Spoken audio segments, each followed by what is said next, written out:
안녕하세요. 세상의 나그네 오목사입니다. 오늘은 계속해서 박해의 과정에 대해서 알아보도록 하겠습니다. 지난 시간에 우리는 데키우스의 잔인하고도 교묘한 박해를 알아보았습니다. 데키우스의 박해는 잦은 배교를 낳았습니다. 박해가 지난 후에 배교자들이 교회와 화해를 회복하는 문제와 관련하여 노바티안 분리주의가 발생했습니다. 노바티안과 달리 이 카르타고의 감독 시프리안과 로마 감독 코르넬리우스는 배교자들에게 참회만 부과하고 다시 그들을 교회로 받아들이자는 온건한 입장을 고수했습니다. 이에 노바티안은 보편적 교회가 타락했다고 주장하면서 분리해 나갔습니다. 그런데 노바티안조차 순교하자 그의 추종자들이 다시 보편적 교회로 복귀했던 것입니다. 하지만 코르넬리우스를 이어 로마 감독이 된 스데반은 분리해 나간 적이 있는 노바티안주의자들에 대해 재세례를 실시하는 문제에 관련하여 시프리안과 입장을 달리했습니다. 스데반은 그들에게 재세례를 행할 필요가 없다고 보았습니다. 반면 시프리안은 이 분리주의자들이 다시 보편적 교회로 돌아올 경우 그들에게 재세례를 시행해야 한다고 주장했습니다.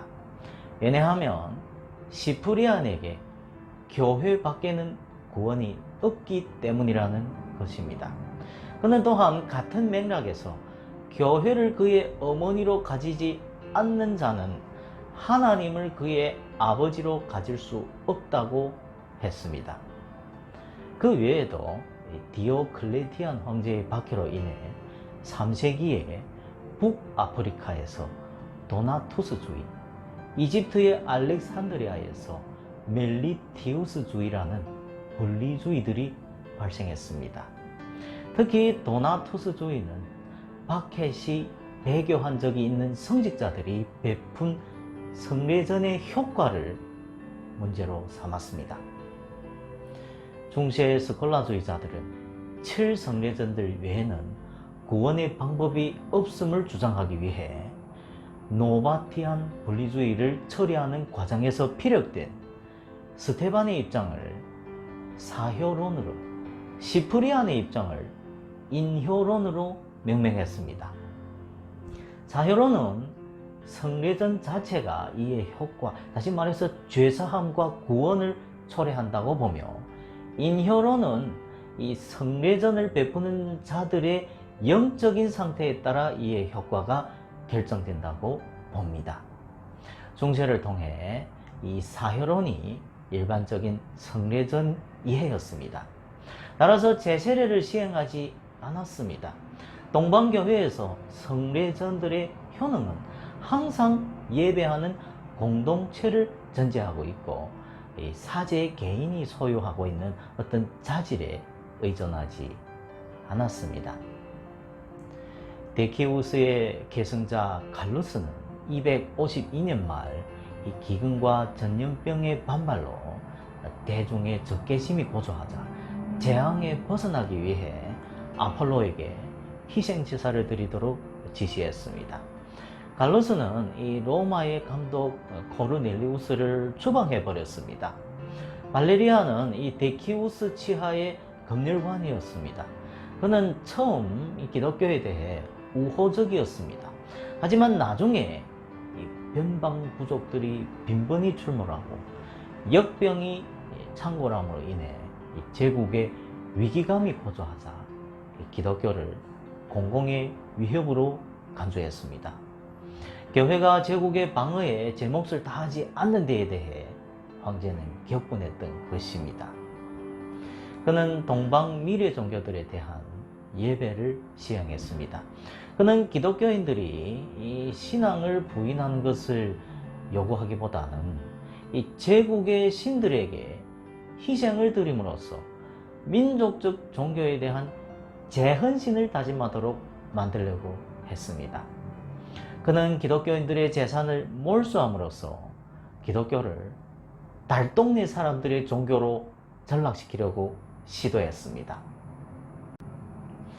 데키우스와 마찬가지로 발레리아는 교회 지도자들, 곧 감독들, 장로들, 그리고 집사들을 1차적인 박해의 대상으로 삼았습니다. 그는 257년 이 기독교 집회들을 금지하고 성직자들에게 희생 제사를 드리도록 명령했습니다. 따라서 첫 번째 칙령으로 기독교의 많은 이 지적인 리더들이 귀양을 갔습니다. 로마의 감독 식스투스 2세가 순고당했고 카르타고의 감독 시프리안도 추방되었으며 258년 결국 카르타고 근방에서 처형되었습니다. 많은 사람들이 이 시프리안의 순교를 뒤따랐습니다. 그의 재판을 기록한 공문서가 현존하고 있습니다. 알렉산드리아의 디오니시우스도 투옥되었습니다. 막시미누스 박해대의 고백자였던 분리주의 감독 히폴리투스도 순교를 당했습니다. 카타콤에서 비밀 집회를 가지다가 발각되며 처형되었습니다. 많은 성도들이 광산으로 추방되기도 했습니다. 감독들이나 이 성도들이 피난 다니면서도 전도 생활을 계속했습니다. 258년 2차 칙령에 의해 많은 순교자가 발생했습니다. 이 칙령은 희생제사를 거부하는 기독교 지도자들에 대한 즉각적인 처형을 명했습니다. 많은 기독교인 귀부인들과 황실의 구성원들이 잡혀가지고 황제의 영지에서 노예 생활을 하게 되었습니다. 발레리아는 이 소아시아를 위협하던 페르시아의 사산 왕조의 샤푸르 1세에 의해 260년 포로로 잡혔으며 포로 생활 도중 사망했습니다. 기독교인들은 그의 비참한 말로를 그의 박해에 대한 하나님의 심판으로 보았습니다. 잔인한 박해자들의 말로는 비참했다고 하던 한 변증가의 주장이 데키우스나 발레리안의 경우에는 적용될 수도 있다고 하겠습니다. 한편 이 사악한 박해자들은 뛰어난 통치자들이었다고 하는 명제도 많은 경우에 옳다고 하겠습니다. 갈리에누스는 이 발레리안의 아들이었습니다. 그는 부친의 체포 후에 이 교회에 대한 부친의 칙령을 모두 철회했습니다. 헬라 문화에 심취한 갈리에누스는 관용 정신을 소유하고 있었습니다. 선임자들의 계속된 박해에도 불구하고 제국은 약화 일로에 걷자 이에 그는 폭력보다는 선전, 다시 말해서 설득에 의해 기독교를 제재하려고 했던 겁니다.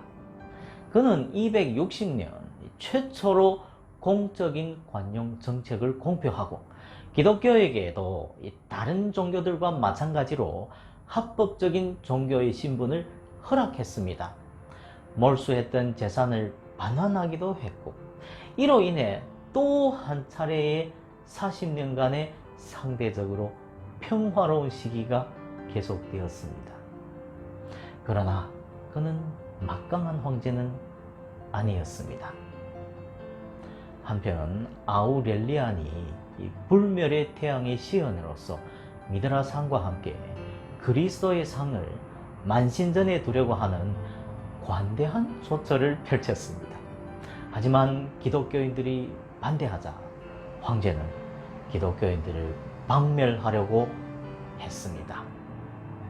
데키우스의 잔인한 박해로 교회 내부의 이 배교자들과 타협자들의 수가 감소했으며 교회는 이 내적으로 더 단합된 모습을 보였습니다. 그러나 이제 교회는 유약한 황제가 손을 보기에는 너무 막강해진 겁니다. 아우렐리아는 이 태양신을 로마의 최상의 신으로 간주했습니다. 곧 태양신, 유일신 사상이 확립된 것입니다.